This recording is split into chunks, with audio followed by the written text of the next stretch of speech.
The sun spilled over the quiet fields of Shimotsuki village, its golden light brushing against the tiled roofs and swaying bamboo groves. The air smelled of earth and the faint sweetness of spring blossoms. In the distance, a boy with cropped green hair was kneeling before a flat stone, sweat dripping down his forehead. In his hands, a thick wooden branch, not even a proper bakan, was raised above his head. It was Roranoa Zoro, a boy barely 9, but already marked by an intensity rare in any child. He wasn't from this village. He had wandered into it weeks ago from a smaller hamlet that sat along the winding river path. Nobody had sent him here, he had chosen to come, hearing whispers of a place where swordsmen were trained. But before the dojo, before he knew the name, Kushiro, Zoro's days were spent in solitude, pounding his body against the limits of his own will. He would rise at dawn, sprint barefoot through uneven fields, slash at saplings until his arms ached, then drop for push-ups in the dirt. His palms were covered in blisters, some of them split and raw, but he never stopped. He had no sword, in fact he had never even held a sword before, but he still believed himself to be the strongest. It happened one morning. Zoro, drenched in sweat from his own self-imposed drills, had stumbled into the village center, where laughter and the sharp clack of wood drew his attention. A wide building stood open, tatami mats visible inside, and within it, children in white gi sparring under the guidance of a tall man with a gentle, watchful expression.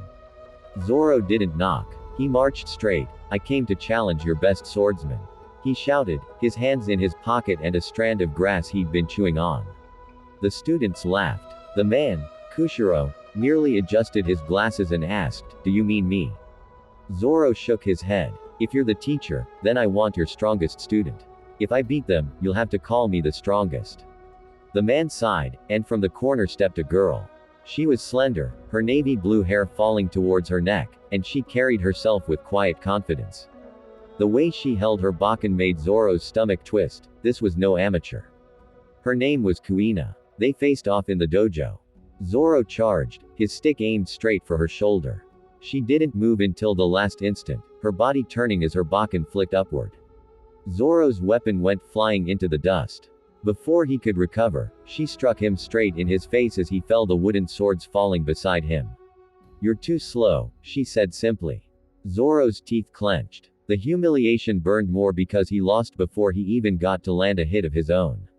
They fought through rain and shine. Summer evenings smelled of grass and fireflies, winter mornings bit at their skin as they sparred in the dojo.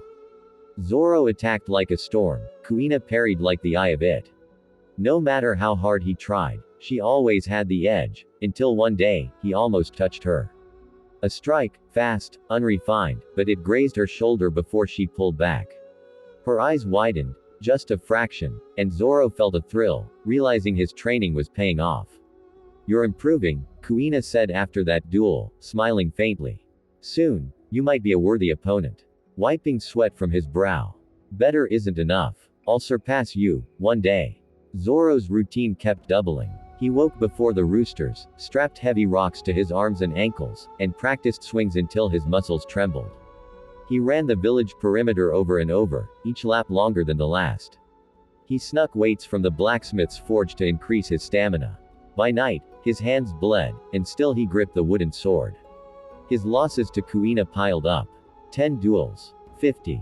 100. Each time, she knocked him down. Sometimes she was playful, sometimes she was merciless.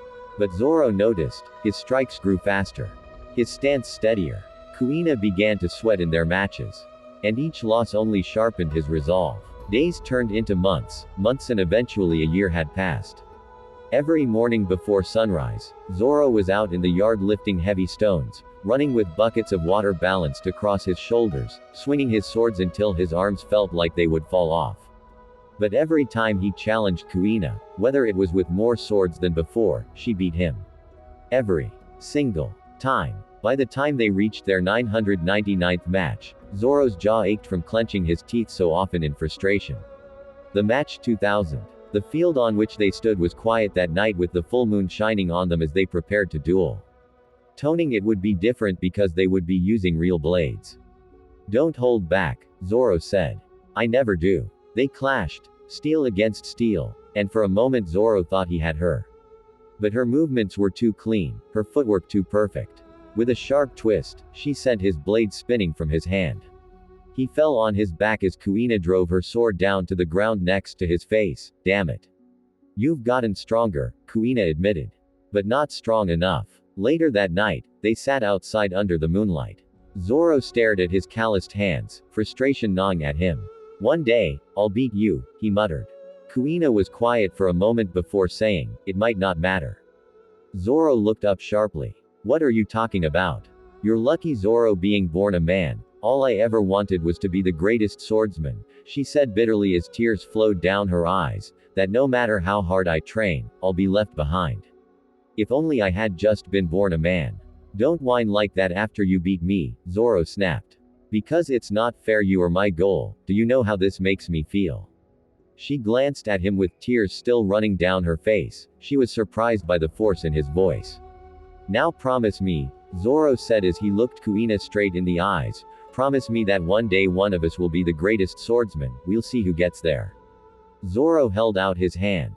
For the first time that night, Kuina smiled and shook Zoro's hand. It's a promise. The day everything changed. The next day, the sun rose on tragedy. Whispers spread through the village before Zoro even stepped outside. Kuina was gone. She had fallen down the stairs in her home during the night. The news hit Zoro like a blade to the gut. At the funeral, he stood frozen, staring at her still form. This wasn't how it was supposed to be. They had promised. Afterward, Zoro immersed himself in training. He trained non-stop from sunrise till sunset. Days later, Zoro went to see Kushiro. He bowed low until his forehead touched the floor. I ask that please let me have that sword, the Wado Ikimonji. I'm going to get strong. Stronger than she ever was. Strong enough that my name reaches to the heavens. I am going to be the greatest swordsman, I promised her. Quote. When Kushiro heard this, he turned his body from facing the wall to face Zoro. He studied the boy intently for some time before nodding Abid, smiling as he picked up the sword laying next to him, handing it to Zoro. That evening, Zoro stood at her grave, gripping the white sheathed blade. I'll become the greatest swordsman, he said, voice steady despite the storm inside him. For me. For you. I swear it. I promise. The wind rustled the grass, but the world gave no reply. Still, Zoro turned away, certain of one thing. From that day forward, he carried not just his own dream, but Kuina's as well. Kushiro looked at him from a distance and determined himself to train the boy as hard as he can. It's been a year since the passing of Kuina. Throughout the entire year, Zoro has been training non-stop. All he thinks about is becoming strong and swords. Even in his dreams, he dreams about swords and becoming strong. Since no one was strong enough to face him in the dojo, his opponent was Kushiro, and Kushiro never made it easy for Zoro. He pushed him to his absolute limits. He taught Zoro more and more about what it means to become a swordsman and how to become one. Meditation more, the way of the sword more. To Kushiro, Zoro was akin to his disciple. One evening, Kushiro sensed a disturbance around the village, and he knew what had caused that disturbance. He took Zoro with him to teach him a valuable lesson. The moon hung low over Shimotsuki village, its silver light catching on the swaying curtains of wisteria that ringed the outskirts. For as long as Zoro could remember, the flowers had been there, their delicate petals dancing in the night breeze. They were beautiful, sure, but to him, they were just flowers. Tonight, he would learn otherwise. Kushiro slid open the dojo door with his usual quiet grace. Zoro, he said, his voice calm but carrying a weight that made the boy's hand pause on the hilt of his sword.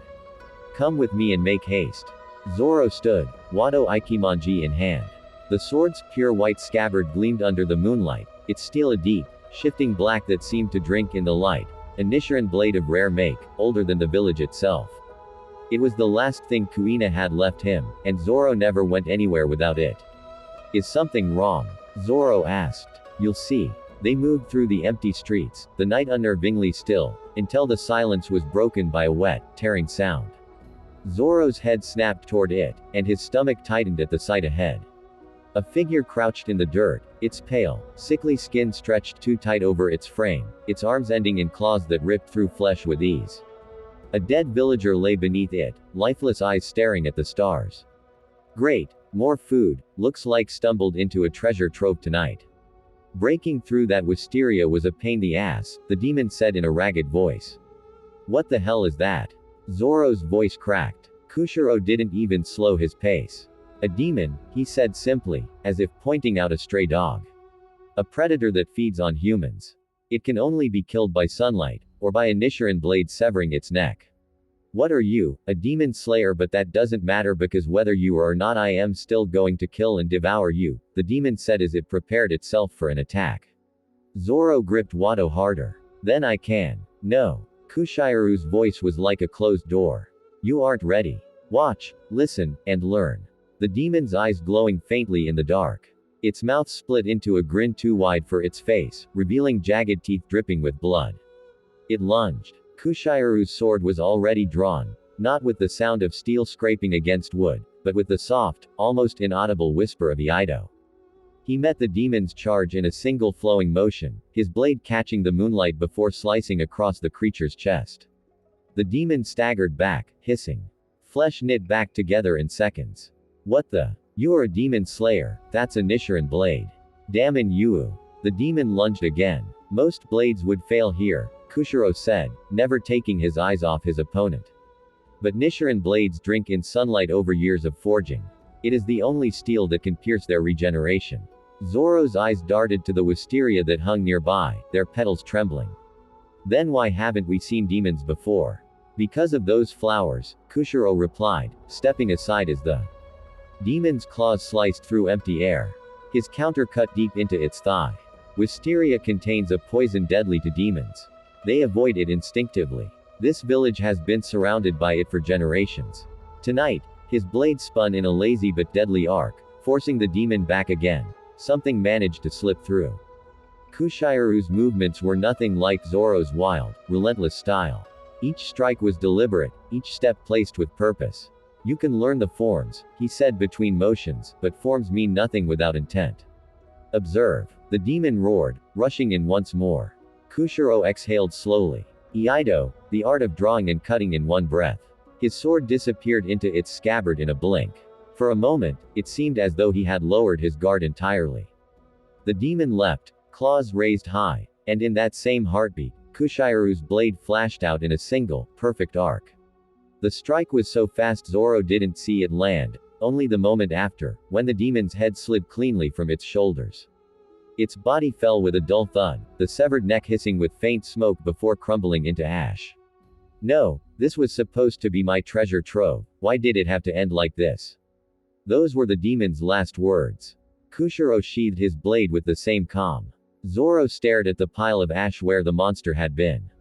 His pulse still raced, his knuckles white on Wado's hilt. I can do that, he said finally, his voice low.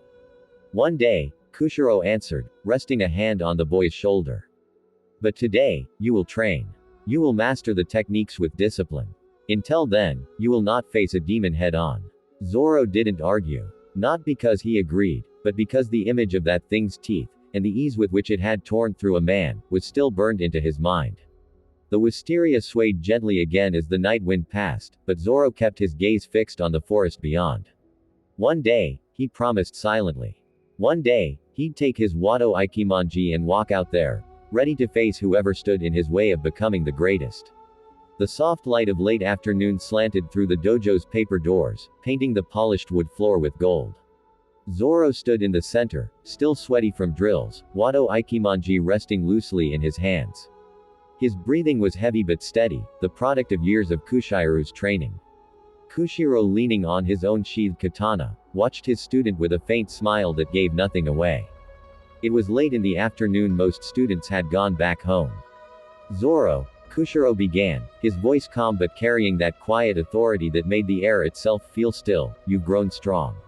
Stronger than most men your age. But strength alone doesn't win every battle. Zoro tilted his head. Then what does? Understanding. Kushiro walked forward, his steps silent on the floor. It's time you learned of something, beyond swordsmanship. He paused, letting the words settle. Have you heard of breathing styles? Zoro shook his head. They are a method used by a very particular swordsman, Kushiro continued. Demon slayers. Men and women who dedicate their lives to hunting the creatures of the night, beings of great strength, speed, and cruelty. Without these breathing techniques, a normal person or a swordsman who lacks skill would last only moments against them. Zoro's brows drew together. So, it's just a way to make you stronger. Yes, and no. Kushiro unsheathed his katana just enough for the blade to catch the sunlight. Breathing styles focus on brute force, power pushed beyond human limits, channeling the breath into the body to strike harder, move faster, and endure longer. It is a method built for war against monsters, not for the elegance of the blade. He let the blade slide fully free and took a stance, the tip angled toward the floor in perfect balance. Swordsmanship, on the other hand, is the art of the blade itself, precision, timing, control. Every cut has purpose, every movement grace. It is skill refined until it becomes beauty in motion. Kushiru's eyes met Zoro's. Swordsmanship wins duels between men. Breathing styles kill demons. One is a scalpel, the other a hammer. Zoro's grip tightened on Wado Ikimonji.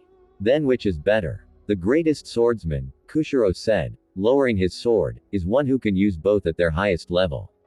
To move with the elegance and precision of a master swordsman, yet strike with the raw, overwhelming force of a demon slayer. Few have ever achieved this. Even fewer lived long enough to master both. Quote, he sheathed his sword with a single, fluid motion, the click echoing in the empty dojo. But remember, breathing sacrifices some skill for power, so the user can fight longer and save stamina against demons. Swordsmanship sacrifices raw force for control, making it deadlier against humans but less effective against creatures that can only be killed through overwhelming might. Zoro looked down at his blade, the polished steel reflecting the dim light. Then I'll learn both, he said without hesitation. Kushiro smiled faintly, the kind of smile that was almost hidden by thought. Ambition alone will not bridge the gap between two worlds, Zoro. To have ambition but take no action, that's no different from dreaming. You have to work and back up all the words you have spoken. Quote, although the learning of breath styles will have to wait, I know about breath styles but I myself never had any talent for them, therefore I only know the basics, you'll have to find someone to teach them to you. Zoro nodded, he was determined to succeed. The wind stirred outside, rustling the leaves. The boy stood taller, already seeing not the difference between the two paths, but the challenge of walking them both. Some days later, the morning sun spilled through the open paper doors of the dojo, painting soft golden rectangles on the wooden floor. Young Zoro, barely reaching Kushiru's waist, sat cross-legged with his two practice swords at his side. His hair was messier than usual, and his expression was one of restless impatience. Kushiro entered quietly, carrying a neatly folded cloth, a small bottle of oil, and a long, slender case. Without saying a word, he sat opposite Zoro and placed the items between them. Today, Kushiro began, his voice calm and even, you will learn something most swordsmen forget until it's too late. Zoro tilted his head. How to cut even harder. Kushiru's lips twitched. Is that all he thinks about? No. How to make sure your sword can cut at all. He opened the case, revealing a sheathed katana. Even in its resting state, the blade seemed to hum with a quiet authority. Kushiro unsheathed it halfway, letting the light catch on the edge before sliding it fully out. This, he said, is not just steel. It is a reflection of your spirit. Neglect it, and it will rust. Abuse it, and it will break. Care for it, and it will carry you through 100 battles. Zoro leaned forward, eyes glued to the blade. So, how do you take care of it? Kushiro placed the sword across his knees. First, you must clean away any blood, dirt, or moisture after every use. Not later. Not when you feel like it. Immediately. Steel remembers neglect. He took the cloth, folding it carefully, and began to wipe along the blade in smooth, deliberate strokes from the back toward the edge, never touching the cutting side directly with his fingers. The oil prevents rust. A light coat is all you need. Too much and you drown the blade, too little and you starve it. Zoro watched every movement as if the sword itself was whispering secrets to him. Once Kushiro finished, he handed the oiling cloth to Zoro. Your turn. Slow. Steady. The way you clean it tells me the way you fight. Zoro began wiping the blade, at first clumsy, smearing too much oil. Kushiro reached over, gently guiding his hands. A sword feels your hesitation. You must move with certainty, even in this. Remember, Zoro. His tone grew firm. A sword is an extension of you. If it is sharp, you are sharp. If it is dull, so are you. And if it breaks, it is your shame as a swordsman. Zoro's grip tightened, the words sinking deep. When the cleaning was done, Kushiro stood, sheathed the katana, and slid it back into the case. Mastering the sword is not only about how you wield it in battle, but how you treat it in peace. This is part of your training. Never forget it. Zoro nodded, more serious than usual. I won't. Kushiro's smile was small but proud. Thank you for tuning in. Be sure to subscribe so you don't miss part 2 when it drops.